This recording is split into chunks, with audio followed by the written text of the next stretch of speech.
Hello বন্ধুরা, আপনাদের সবাইকে আমার মজার বাংলা ধাঁধা চ্যানেলে স্বাগত। আজ আমি আপনাদের সাথে চারটি সুন্দর মজার বাংলা ধাঁধা শেয়ার করব উত্তরের সাথে। আশা করি আপনাদের ভিডিওটি ভালো লাগবে। চলুন ভিডিওটি শুরু করা যাক। বলো তো বন্ধুরা, এই ধাঁধাটার উত্তর কি হবে? তেল চুকচুক পাতা, ফলের উপর কাটা, পাকলে হয় মধুর মতো, বীজটা গোটা গোটা। ভাবো তো এটা কি ফল? ভাবো ভাবো, এখনো সময় আছে। কি বন্ধুরা, পারলে? উত্তর হলো কাঁঠাল। বলো তো বন্ধুরা, এই ধাঁধাটার উত্তর কি হবে? ঘেউ ঘেউ করে না, পাহারা দেয় বাড়ি, ভাত জল খায় না, তবু দেহ শীতল ভারী। বলো তো এটা কি জিনিস?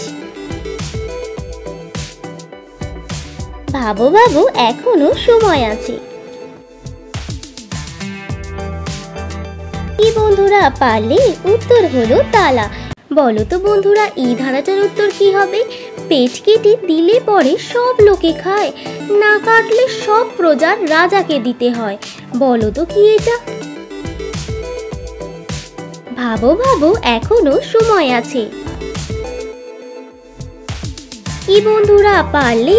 উত্তর হলো খাজানা। বলো তো বন্ধুরা, এই ধাঁধাটার উত্তর কি হবে? ওপরে চুনকাম করা, ভেতরে লাল ঝোল, না বলতে পারলে তোমার মাথায় গন্ডগোল। ভাবো ভাবো, এখনো সময় আছে। কি বন্ধুরা, পারলে? উত্তর হলো ডিম। এরকম আরো মজাদার ধাঁধা পেতে আমার চ্যানেল মজার বাংলা ধাঁধাকে সাবস্ক্রাইব করে রাখো। ভিডিওটি দেখার জন্য ধন্যবাদ।